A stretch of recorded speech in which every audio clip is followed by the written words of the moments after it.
Tonight, an abduction thwarted on a school playground. Other children in the playground noticed what had taken place and seemingly scared the male off. The quick-thinking classmates that stepped up to help. I was so, appalled at how that professor was treating that student. And York University students outraged after a teacher criticizes a classmate caught up in a military coup in Myanmar. And bring on the sunshine and double-digit temperatures just as patios in Toronto and Peel are given the all-clear to reopen this weekend. Good evening, I'm Chris Glover. An 8-year-old girl is home safely with her parents tonight. Police say she was the victim of an attempted abduction this afternoon right on her school playground. And it was other school children who helped save the day. Dahlia Ashry is at the Etobicoke School live for us tonight. And Dahlia, what are police saying happened there? That's right, Chris. The incident happened in broad daylight earlier this afternoon at St. John Vianney Catholic School, which is located in Etobicoke. Toronto police say an 8-year-old girl was outside with other school children playing at lunchtime in the schoolyard, which is located on the south side of the school, right behind St. John Vianney Catholic School. And that's when Toronto police say the man attempted to abduct the young girl. And that an 8-year-old female had been approached by a male who attempted to put her over his shoulder and flee with her. Duty Inspector Michael Williams says the other children were playing outside around lunchtime when they noticed what was happening and approached the man and scared him off. I'm glad that they certainly came forward. And you're right, they probably did save their friend by approaching this male. Police say the girl is not injured but are still concerned since the incident happened in broad daylight. Officials say there's a break in the fence where the incident happened, which leads to a neighborhood at the back of the school. I spoke to a few residents in the area, one family in particular who lives across St. John Vianney Catholic School. Now, they have an 8-year-old son and he doesn't attend this school and he's mainly indoors for virtual learning. But the family says knowing about a possible abduction in broad daylight has them concerned for the safety of their son. It's so quiet area and so good neighborhood. Last 16 years we are living in this house and never ever heard this type of situation. We are scared, of course. Yeah, we are nervous because we have the little one too. And we'll keep an eye. If something we see, we'll report it. The school was also in lockdown but has since been lifted. In a statement, the Toronto Catholic School Board says they are thankful the student is safe and say, quote, school staff will be reviewing safety tips with students and our facilities staff will examine the school perimeter to ensure it is safe. The school board says they are also encouraging parents to monitor their children's behavior for any signs of anxiety and to contact the school for appropriate support. Police are now looking for the suspect, who they describe as a white man in his 20s, heavier built, and was last seen wearing all black. Toronto police say it's still unclear if this was a targeted attack, but what they do know right now is that the man who attempted to abduct the young girl fled to the Humber River Ravine, which is located on the south side of the school, which is near where the incident happened. Now, Toronto police say the investigation is still ongoing and are asking if anyone might have footage on their dash cam or home security to contact police. Chris? Scary moments for a lot of parents in that neighborhood. Thanks for this update tonight, Dahlia. Turning now to our ongoing coverage of the pandemic. And today, Ontario reported more than 1,700 new COVID infections. And again, Toronto and Peel reported many of the province's new cases. Still, patios have been given the go-ahead to reopen just after midnight tonight. The two COVID hotspots will remain in the gray lockdown zone, but the provincial government has approved modifications to the reopening framework to allow for more outdoor activities to resume. And while some restaurants rejoice in Toronto and Peel, as Lauren Pelly reports, some medical experts worry about loosening restrictions amid rising cases. Scenes from our last pandemic summer when life felt almost normal. Now, with the weather slowly warming up, public health officials want to get people back outside, even though this virus keeps circulating. Creating spaces for them to see people, to get personal interaction, to feel like they at least have a little bit of control over the situation and normalcy is probably appropriate. Earlier this week, both Peel and Toronto's medical officers of health pushed for changes to the grey lockdown zone to allow outdoor dining, fitness, and more. But this Toronto hairstylist says outdoor reopenings don't help people like her trying to work safely indoors. Because salons, tattoo shops, estheticians, all these places, we can do our job from start to finish without taking our mask off once. There's also concern over sending the wrong message while most people remain unvaccinated and hospitals are under strain. 1 in 5 patients in critical care has COVID. On social media, physicians are raising questions. Why are we relaxing restrictions at the same time as cases rise exponentially, said one. Why are we relaxing restrictions while simultaneously building a field hospital at Sunnybrook, said another. But provincial officials say they're prepared. We're also watching the capacity in our hospitals as well, because we know that if the variants of concern increase exponentially, we're going to need to have medicine beds, we're going to need to have more intensive care beds, more ventilators, but we're ready for that. Now, there are also some changes happening for restaurants in other regions. We learned today that for the orange and red levels, the province has said that starting tomorrow, indoor dining will be allowed to operate at 50% capacity. Lauren Pelly, CBC News, Toronto. And we're getting more reaction to those changes tonight. The president of the Canadian Federation of Independent Businesses criticized the move to limit dining in grey lockdown zones to outdoor only. On Twitter, Dan Kelly wrote, Toronto restaurants have been fully closed to indoor dining for 160 straight days. Their big win is to be allowed to serve a few people outside in March if they happen to have a pre-approved patio. A snag to tell you about with the vaccine rollout. The province is warning tonight too many of Ontario's oldest seniors are not signing up for a shot. As a result, vaccine eligibility is being expanded to include people as young as 75 everywhere in the province, starting on Monday. But as Queen's Park reporter Mike Crawley explains, there's still an important pitch to the eldest Ontarians. These seniors are among the tens of thousands in Ontario who booked a COVID-19 vaccination as quickly as they could. They do a very good job. They give me ice cream, tea, and coffee. Delicious. It turns out not everyone in the 80-plus age group is quite so keen. We have noticed that the number of people over 80 have declined in booking the appointments, and that's why we now are obviously ready to go to booking appointments for those 75 years of age and older. That decline has been steep. Nearly 70,000 people booked on Monday, dwindling to barely 7,000 yesterday. And here's the concern. Add up all the people who've either had a shot or booked an appointment, it's only 65% of this age group.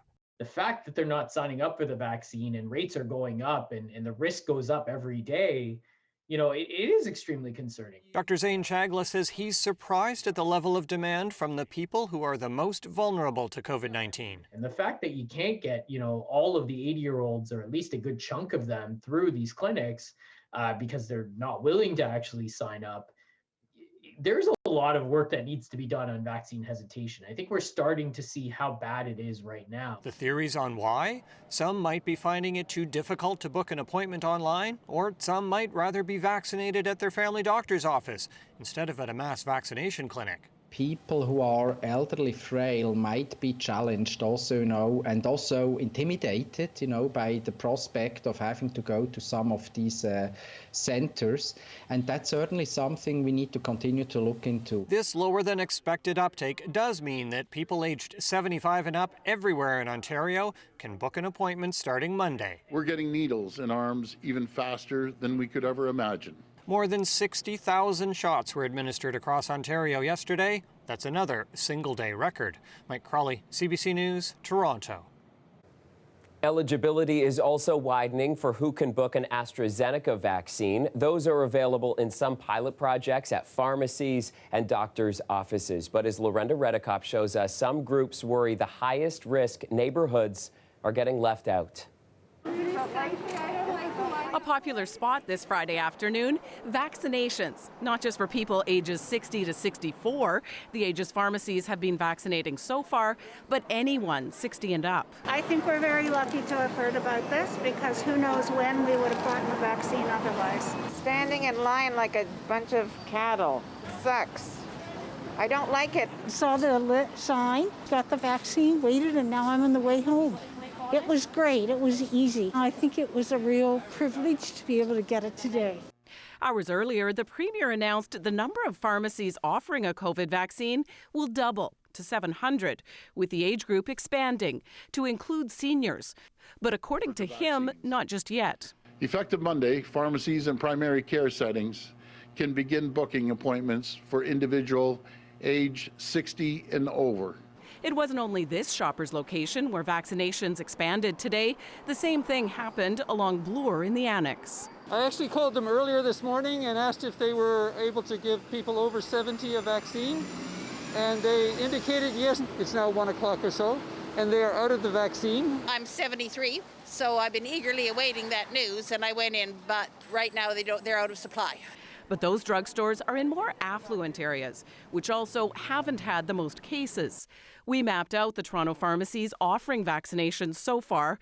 A big chunk of the city's northwest that includes hotspot neighborhoods for COVID-19 is a blank spot. Support older adults and especially those with mobility issues. And we know that for a lot of them, it will be such a huge barrier to travel outside of their community. This pharmacy at the edge of Rexdale is offering vaccinations. It's still unknown if any other pharmacies in the area will be added when the province expands its program.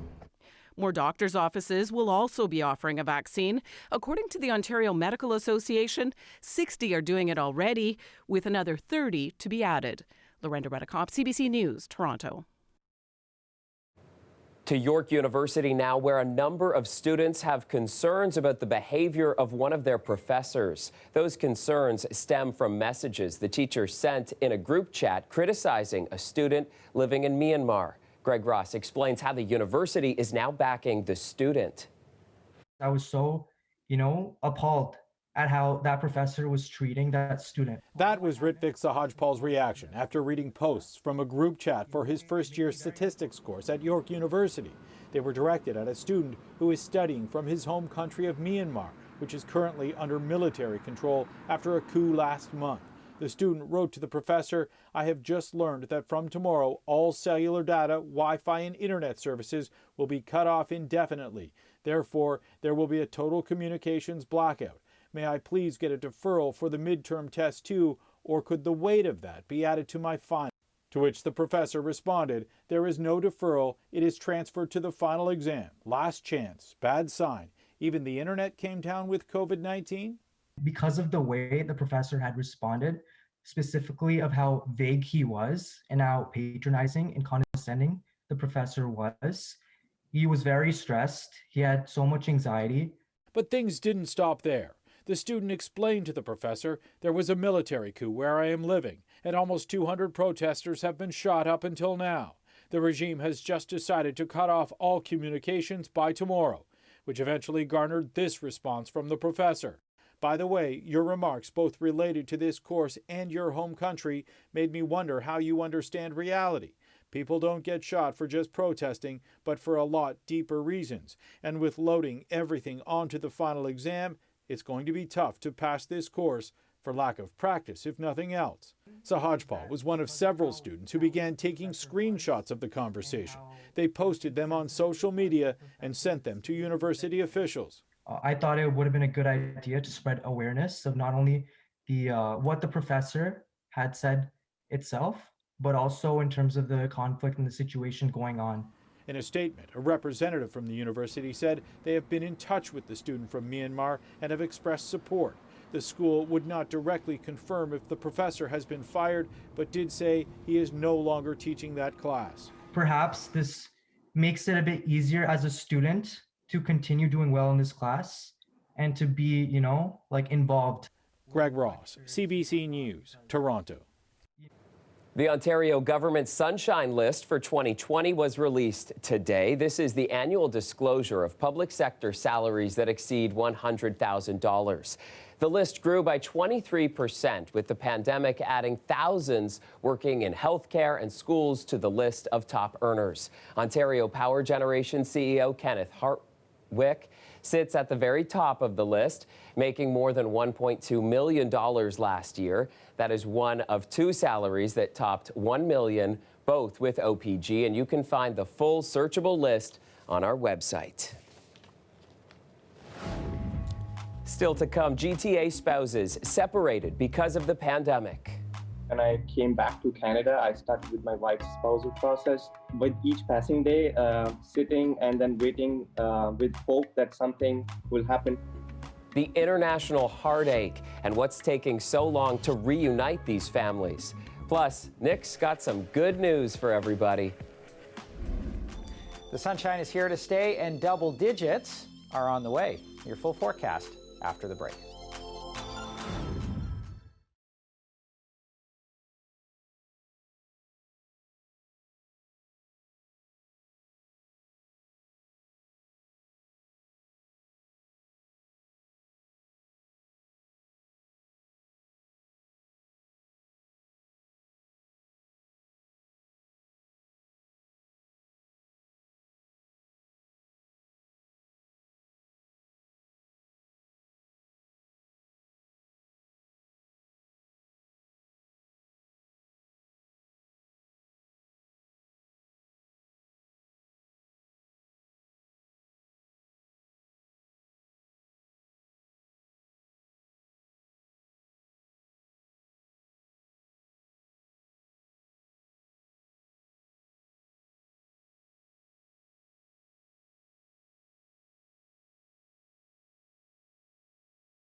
Welcome back. Canadians waiting for immigration paperwork to be processed for their spouses are speaking out tonight. They say the applications sent to one GTA office have stalled completely with no updates for over a year. Natalie Collada has their story. Each passing day, sitting and then waiting with hope that something will happen today is kind of more depressing. Ravdeep Singh Kahana had hoped he'd be living his happily ever after by now. He and his wife married in December 2019, and he immediately started on the paperwork for her to come to Canada. I was very hopeful that she will be with me within a month or two, because the process with the speed with which the process was moving forward.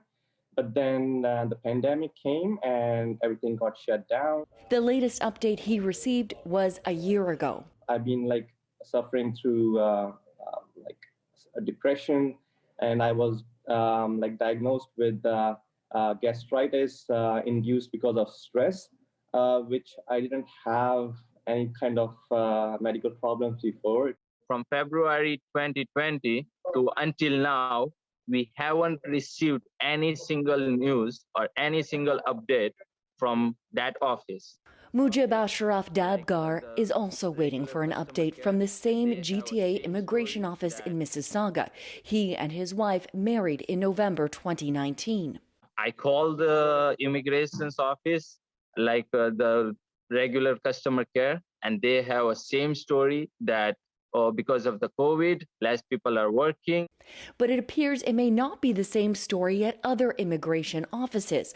Others waiting for their spousal applications to be processed at different centers say theirs has been processed in posts in Facebook and WhatsApp groups. From that website and that group, I see it, the people getting their spouse applications within under 12 months. They already been there with the spouse, and Mississauga is stuck, is totally silent. I'm happy for them that's who getting approval, but also in the same time I'm feeling hopeless. Those waiting for updates from the Mississauga office have held protests.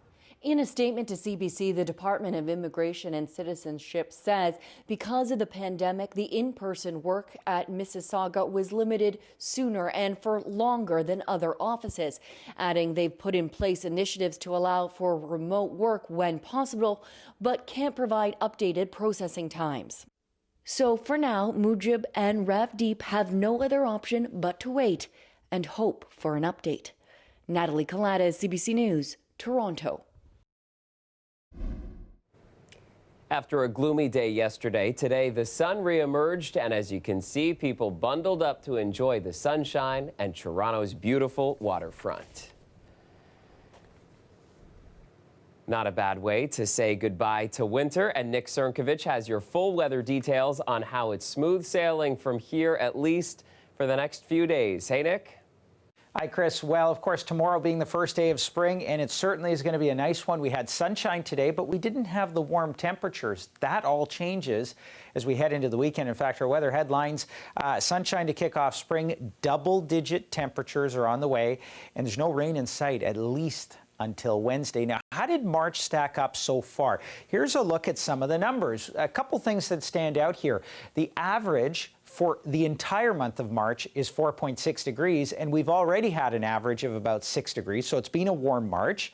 Also, the number of days above 10 degrees, it's almost the monthly average, and we're only halfway through, and rainfall has basically been nil. Now, that might change next week, but for now, lots in the way of sunshine. High pressure in place. High pressure stays in place for the next few days. You can actually see these weather patterns kind of shifting around that high, and that's keeping things clear in here until Tuesday into Wednesday before the pattern breaks down and we start to see some more showers, possibly even some thunderstorms in there as well. We'll also see some warm temperatures starting tomorrow. Now, the average for this time of year, about 4.5 degrees, double digits in the forecast right through. We hit 3 degrees today, so still a little bit below seasonal, but this is changing for tomorrow. Still a bit of a cool night tonight down in southwestern Ontario. Wind chills of about -8, temperatures -4, -5 degrees. Tomorrow, double-digit highs across all of southwestern Ontario, and lots in the way of sunshine as well. And pretty much the same story around the Golden Horseshoe. We've got temperatures sitting around -1, -2 degrees, so a little bit warmer here in the Golden Horseshoe for tonight. And then as we head through tomorrow, we've got temperatures that again are going to be in the double digits or even the teens. Now, it really depends on where you are. And what it comes down to is the winds off of the water. If you're down close to the lake, you're looking at temperatures of about 9 or 10 degrees. As you move further away from the lake, we're looking at highs of 13 degrees in most places across the region. That comes with some good sunshine as well. 12 on Sunday, a little breezy. And again, this just has to do with the shift of the winds off of the water. Overnight lows getting warmer. And look at our daytime highs compared to the average for this time of year. More than double. This sticks around all the way through till next Tuesday. It looks like Wednesday the weather pattern starts to break down, and by Wednesday evening is when we might see our first round or our next round of showers. Chris. Oh man, but that is so far off. Thanks for this update, Nick. The weather is brought to you by Trane, the most reliable heating and cooling brand. We test, so it runs. It's hard to stop a train.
Finally tonight, if you're sick of watching movies on your couch, we've got some good news for you. You'll soon be able to break out the popcorn at the Drive-In at Ontario Place. The waterfront spot will reopen to the public on April 1st. Price of admission is $10 per person. Blade Runner: The Final Cut is the first film on the schedule, with other fan favorites like Ferris Bueller's Day Off, Moana, and Pulp Fiction all in the lineup for April.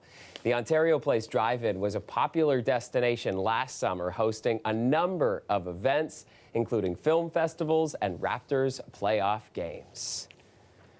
A great excuse to enjoy the waterfront. And that is our show for tonight and for the week. I'll see you back here tomorrow night at 6. Have a great night.